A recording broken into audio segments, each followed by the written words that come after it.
प्रिय मित्रों, ब्रह्मचारिणी देवी की पूजा नवरात्रि के दूसरे दिन की जाती है। ब्रह्मचारिणी देवी के दोनों हाथों में अक्षमाला और कमंडल होते हैं। माँ ब्रह्मचारिणी सदैव अपने भक्तों पर कृपा दृष्टि बनाए रखती हैं एवं संपूर्ण कष्ट दूर करके अभीष्ट कामनाओं की पूर्ति करती हैं। अतः आइए हम और आप सभी बड़े ही श्रद्धापूर्वक आज माता ब्रह्मचारिणी का ध्यान करते हुए उनके स्तोत्र एवं कवच का बड़ी ही श्रद्धा पूर्वक पठन एवं पाठन करते हैं। तो चलिए प्रारंभ करते हैं।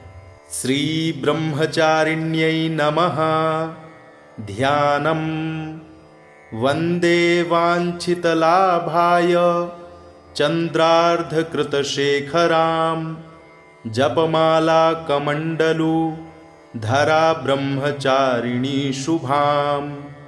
तपश्चारिणी त्वं हि तापत्रय निवारणीं ब्रह्मरूपधरा ब्रह्मचारिणी प्रणमाम्यहम्।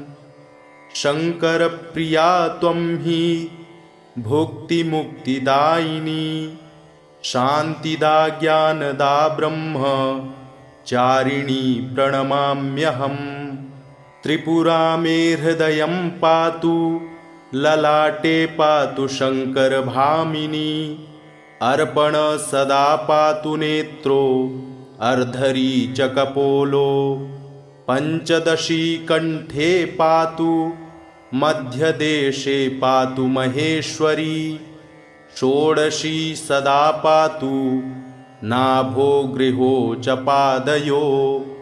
अंग प्रत्यंग सतत पातु ब्रह्मचारिणी वंदे वांछितलाभाय चंद्रार्धकृतशेखरां जपमाला कमंडलू धरा ब्रह्मचारिणी शुभां। तपश्चारिणी त्वं हि तापत्रय निवारणीं ब्रह्मरूपधरा ब्रह्मचारिणी प्रणमाम्यहम्।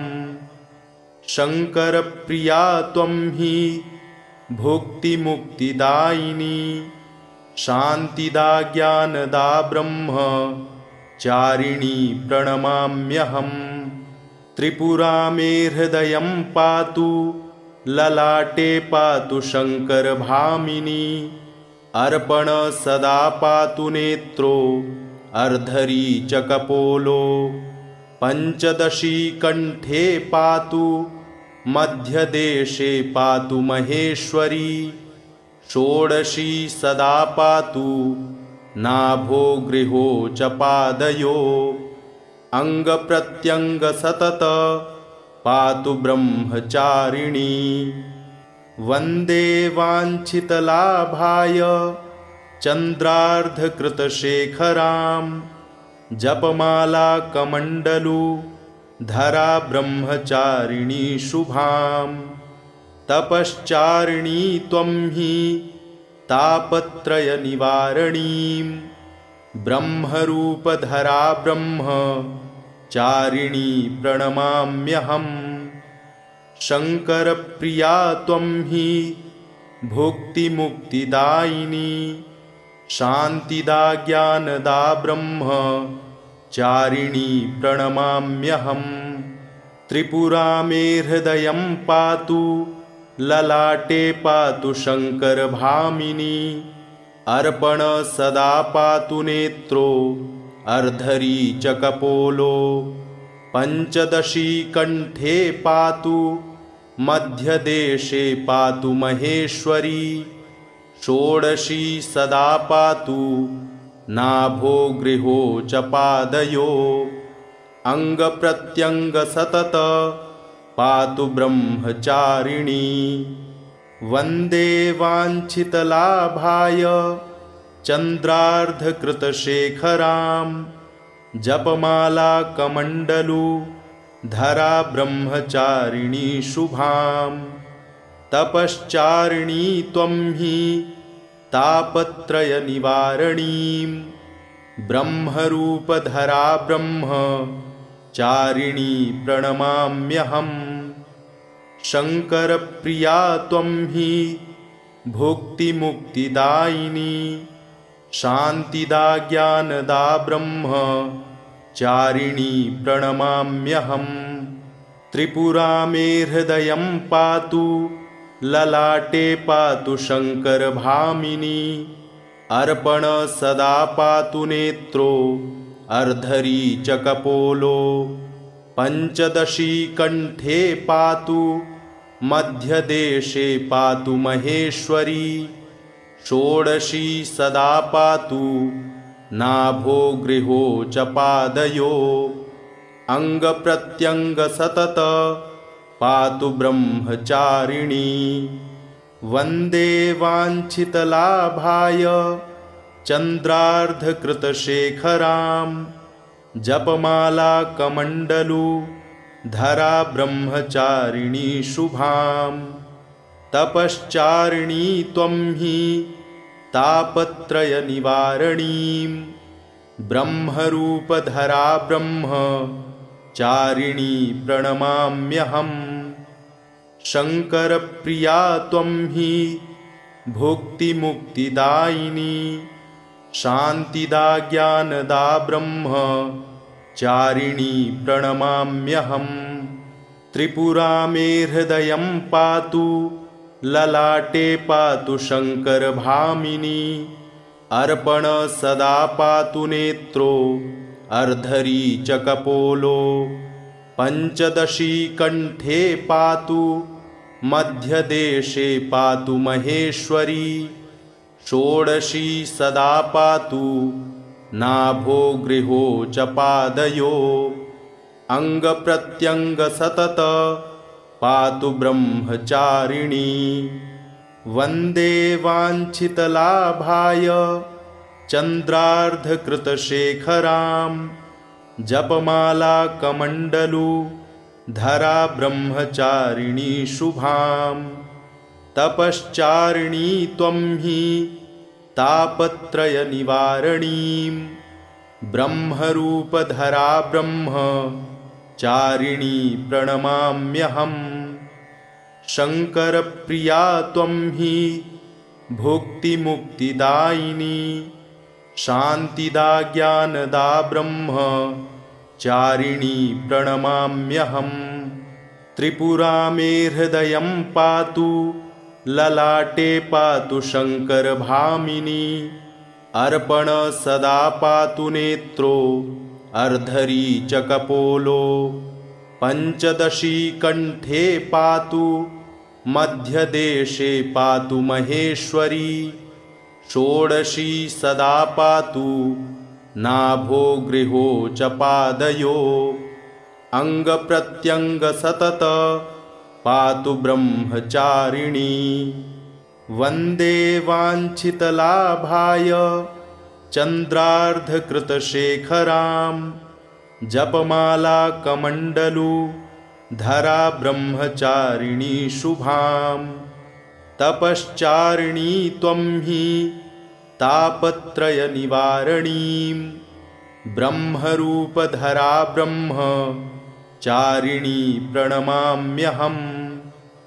शंकर प्रिया त्वं हि भुक्तिमुक्तिदायिनी शांतिदा ज्ञानदा ब्रह्म चारिणी प्रणमाम्यहम्।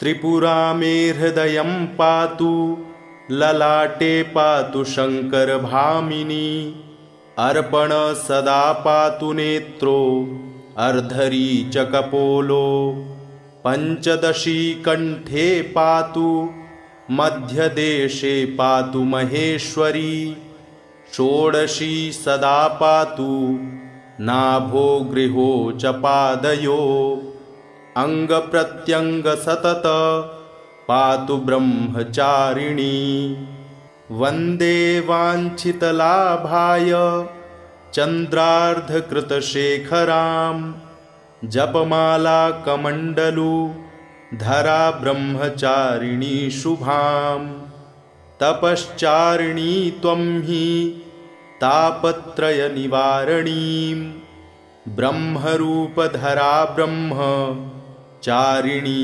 प्रणमाम्यहम्। शंकर प्रिया त्वं हि भुक्तिमुक्तिदायिनी शांतिदा ज्ञानदा ब्रह्म चारिणी प्रणमाम्यहम्।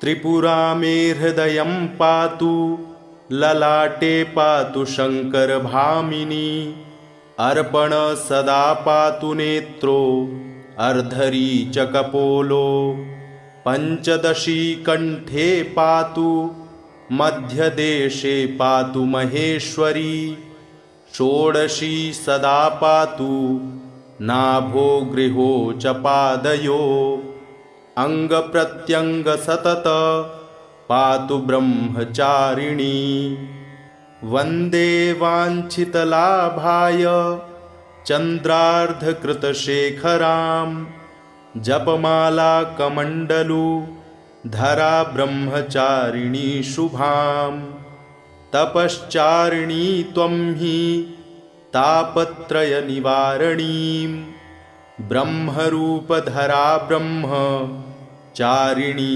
प्रणमाम्यहम्। शंकर प्रिया त्वं हि भुक्तिमुक्तिदायिनी शांतिदा ज्ञानदा ब्रह्म चारिणी प्रणमाम्यहम्।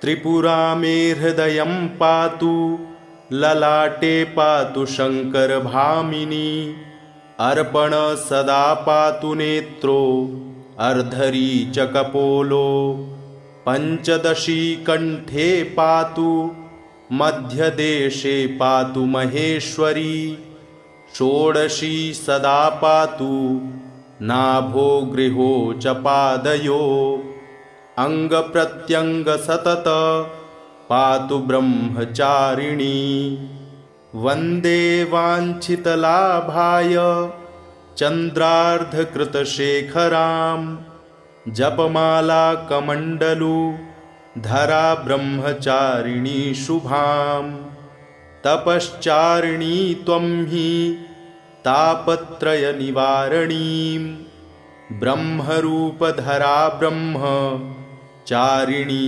प्रणमाम्यहम्। शंकर प्रिया त्वं हि भुक्तिमुक्तिदायिनी शांतिदा ज्ञानदा ब्रह्म चारिणी प्रणमाम्यहम्। त्रिपुरा मे हृदयं पातु ललाटे पातु शंकर भामिनी अर्पण सदा पातु नेत्रो अर्धरी च कपोलो पंचदशी कंठे पातु मध्यदेशे पातु महेश्वरी षोडशी सदा पातु नाभो गृहो च पादयो अंग प्रत्यंग सतत पातु ब्रह्मचारिणी वंदे वांछितलाभाय चंद्रार्धकृतशेखरां जपमाला कमंडलु धरा ब्रह्मचारिणी शुभां तपश्चारिणी त्वं हि तापत्रय निवारणीं ब्रह्मरूपधरा ब्रह्म चारिणी प्रणमाम्यहम्। शंकर प्रिया त्वं हि भुक्तिमुक्तिदायिनी शांतिदा ज्ञानदा ब्रह्म चारिणी प्रणमाम्यहम्। त्रिपुरा मे हृदयं पातु ललाटे पातु शंकर भामिनी अर्पण सदा पातु नेत्रो अर्धरी च कपोलो पंचदशी कंठे पातु मध्यदेशे पातु महेश्वरी षोडशी सदा पातु नाभो गृहो च पादयो अंग प्रत्यंग सतत पातु ब्रह्मचारिणी वंदे वांछितलाभाय चंद्रार्धकृतशेखरां जपमाला कमंडलु धरा ब्रह्मचारिणी शुभां तपश्चारिणी त्वं हि तापत्रय निवारणीं ब्रह्मरूपधरा ब्रह्म चारिणी प्रणमाम्यहम्। शङ्करप्रिया त्वं हि भुक्तिमुक्तिदायिनी, शान्तिदा ज्ञानदा ब्रह्म चारिणी प्रणमाम्यहम्। त्रिपुरा मे हृदयं पातु, ललाटे पातु शङ्करभामिनी, अर्पण सदा पातु नेत्रो, अर्धरी च कपोलो। पञ्चदशी कण्ठे पातु, मध्यदेशे पातु महेश्वरी, षोडशी सदा पातु, नाभो गृहो च पादयो। अङ्गप्रत्यङ्ग सतत पातु ब्रह्मचारिणी, वन्दे वाञ्छितलाभाय चन्द्रार्धकृतशेखरां, जपमाला कमण्डलु धरा ब्रह्मचारिणी शुभां। तपश्चारिणी त्वं हि तापत्रयनिवारणीं, ब्रह्मरूपधरा ब्रह्म चारिणी प्रणमाम्यहम्। शङ्करप्रिया त्वं हि भुक्तिमुक्तिदायिनी, शान्तिदा ज्ञानदा ब्रह्म चारिणी प्रणमाम्यहम्। त्रिपुरा मे हृदयं पातु, ललाटे पातु शङ्करभामिनी, अर्पण सदा पातु नेत्रो, अर्धरी च कपोलो। पञ्चदशी कण्ठे पातु, मध्यदेशे पातु महेश्वरी, षोडशी सदा पातु, नाभो गृहो च पादयो। अङ्गप्रत्यङ्ग सतत पातु ब्रह्मचारिणी, वन्दे वाञ्छितलाभाय चन्द्रार्धकृतशेखरां, जपमाला कमण्डलु धरा ब्रह्मचारिणी शुभां। तपश्चारिणी त्वं हि तापत्रयनिवारणीं, ब्रह्मरूपधरा ब्रह्म चारिणी प्रणमाम्यहम्। शङ्करप्रिया त्वं हि भुक्तिमुक्तिदायिनी, शान्तिदा ज्ञानदा ब्रह्म चारिणी प्रणमाम्यहम्। त्रिपुरा मे हृदयं पातु, ललाटे पातु शङ्करभामिनी, अर्पण सदा पातु नेत्रो, अर्धरी च कपोलो। पञ्चदशी कण्ठे पातु, मध्यदेशे पातु महेश्वरी, षोडशी सदा पातु, नाभो गृहो च पादयो। अङ्गप्रत्यङ्ग सतत पातु ब्रह्मचारिणी, वन्दे वाञ्छितलाभाय चन्द्रार्धकृतशेखरां, जपमाला कमण्डलु धरा ब्रह्मचारिणी शुभां। तपश्चारिणी त्वं हि तापत्रयनिवारणीं, ब्रह्मरूपधरा ब्रह्म चारिणी प्रणमाम्यहम्। शङ्करप्रिया त्वं हि भुक्तिमुक्तिदायिनी, शान्तिदा ज्ञानदा ब्रह्म चारिणी प्रणमाम्यहम्।